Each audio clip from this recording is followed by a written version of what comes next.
If pertinent to the purpose, the author of Exercitatio, said to be Mr. Harrell, Prolocutor to the Westminster Assembly, after Dr. Twist says, object, quote, "This payment or other charges is taken and will be used to an evil end," etc. But that is beyond my deliberation and not my power to prevent.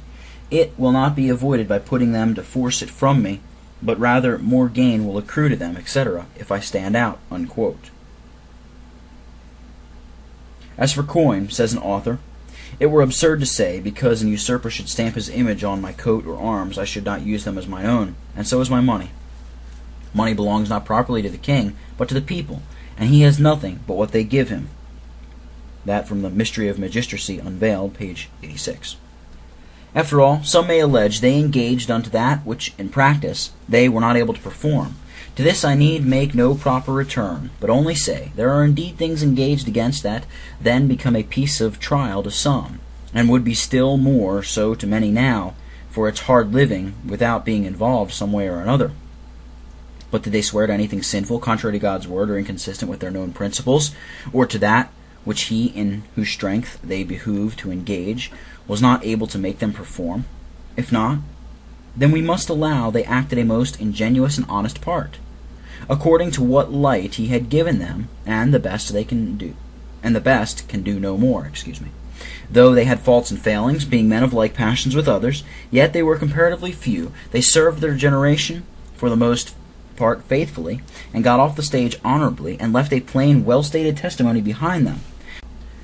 Let us never counteract that, nor speak diminutively of their persons or contendings, who claim a lineal descent from them, by succession or profession, quote, lest, as a very sensible writer lately observes on the same point anent our late martyrs, they rise up in the judgment and condemn us, unquote.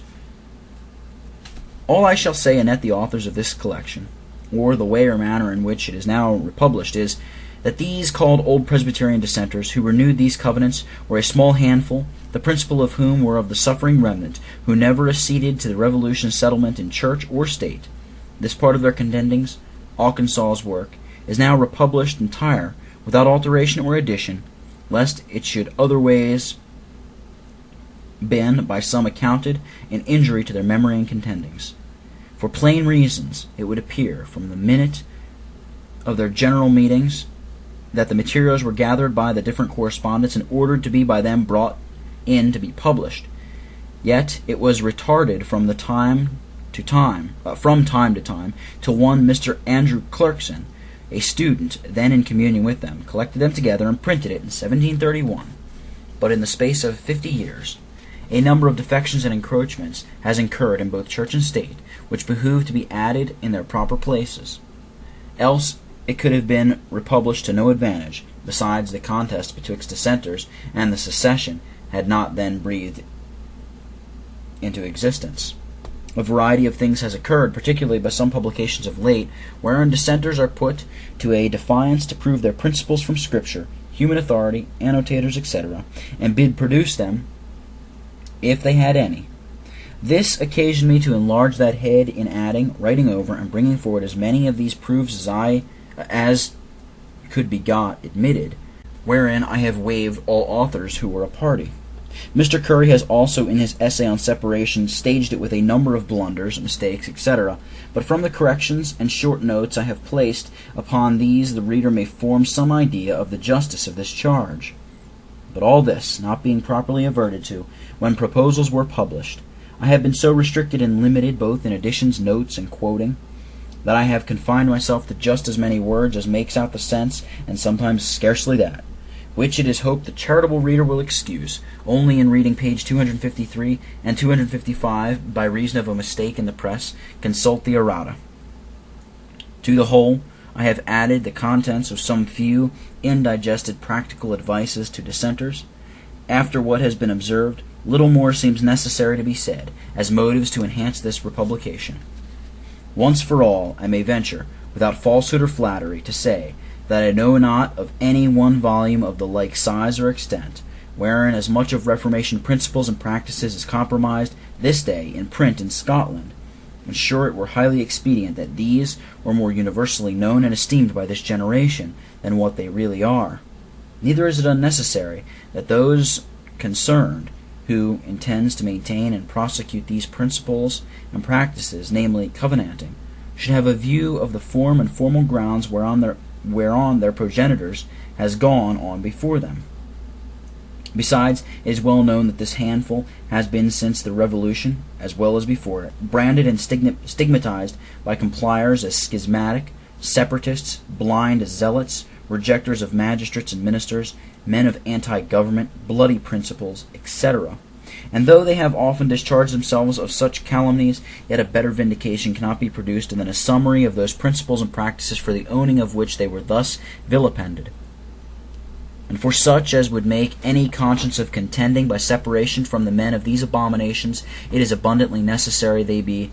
conversant with the moral grounds of their conduct, that they may be the more able, quote, to give an answer to every one that asketh a reason of the hope that is in them, with meekness and fear, unquote. No question, both these pieces, and what I have done or said anent them, will be condemned for impossibilities, over-strictness, needless reflections, etc., not only by those whom nothing offends more than speak of defections in church and state, covenanting and faithful contendings, etc., but even by professed witness-bearers who relish nothing but what those of their own party publish, nay, ignorance will censure, perhaps, before reading et adeo gravo judicam est ignorantes, the ignoranter of principles or divine truths, the severer judges. But this affects the cause nothing, and for me, who has therein evited what may be called the effects of party zeal as a ruffled temper as far as possible, I may say alas, and much more, with the faithful chariot man, martyr, Mr. Cargill, on a similar occasion, quote, woe's me that I have not more worth and authority for that cause, but truth itself, if it be rightly pleaded, will have weight upon consciences, unquote. But to conclude, judicious reader, in many instances has the Lord appeared to his own covenant relation to this unworthy land. Let us never be ashamed to own our covenant relation to him. This has been our glory, and will yet be our safety in time of danger. Let us take a retrospect view of the testimony of Jesus, as maintained by that noble cloud of witnesses gone before us, standing upon the sea of glass. Let us, with hearts duly affected, consider unto what a low ebb it is reduced unto now, with the fearful judgments that is impending, and will be poured out upon these apostate sinning lands, to avenge the contempt of the gospel, broken, burnt, and buried covenants, and the blood of his servants. But above all, look forward to these glorious days of the Son of Man abiding these other lands, when the storm is blown over, which shall be such as can scarcely be equaled, that the Lord may stir up many to witness faithfully for his despised truths and interest, enable such as contend to more steadfastness in his cause,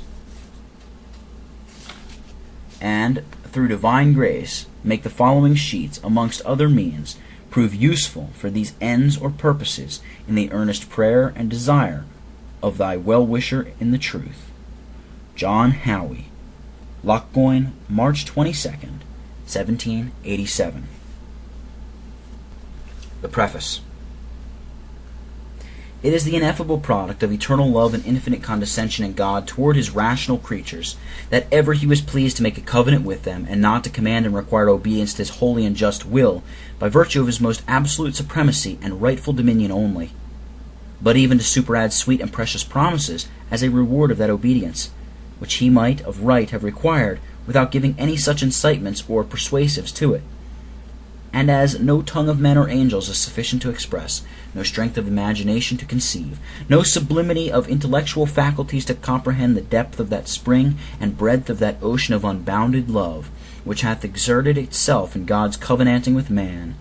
yea, with sinful man, by means of a mediator, so shall it always afford matter of wonder and admiration to all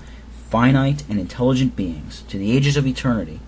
and shall never be comprehended by any, but him whose understanding is infinite, whereof he, who is all-sufficient and self-sufficient, should invite, yea, press and entreat unworthy indigent nothings, the sinful children of men, to such an incomparable degree of honor, dignity, and advancement, as, that is, to enter into a covenant relation, and come into a solemn treaty of peace and conjunction with him, who is infinitely removed beyond all blessing and all praise. To have this invitation is indeed the honor and privilege of all within the visible church, to whose ears the joyful sound of the glorious gospel of Jesus Christ hath come. But few are so wise as to accept and improve it. Many, too many, account themselves unworthy of this honor, and by despising this privilege and rejecting this dignity, deprive themselves of the greatest happiness.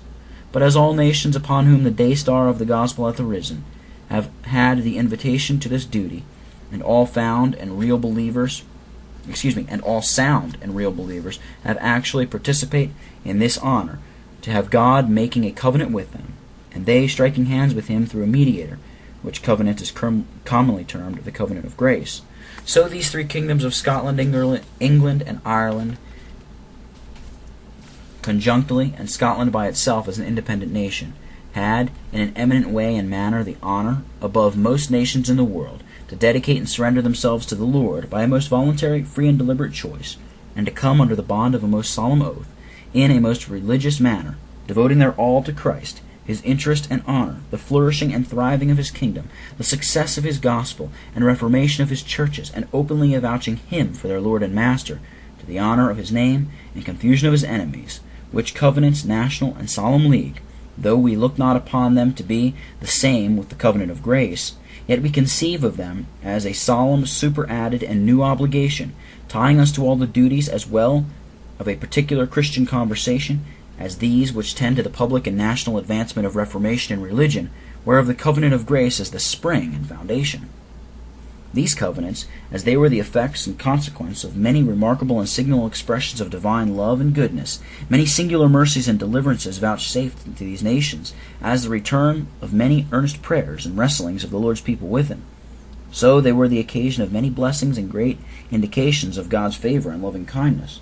Then the Lord delighted to dwell in the nations. Then did he beautify the place of his sanctuary. Then did he fill the people's hearts with joy and gladness, by the familiar intimations of his special love, and downpourings of his Spirit's gracious influences, as our land can afford many instances.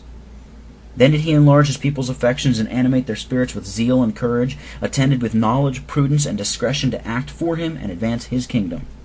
Then did he illustrate his churches in these kingdoms as bright and sparkling stars arising out of the thick clouds of anti-Christian darkness, getting out from under prelatic and Erastian yokes of bondage and slavery, and made them to go forth as the meridian sun, glorious and excellent, terrible as an army with banners.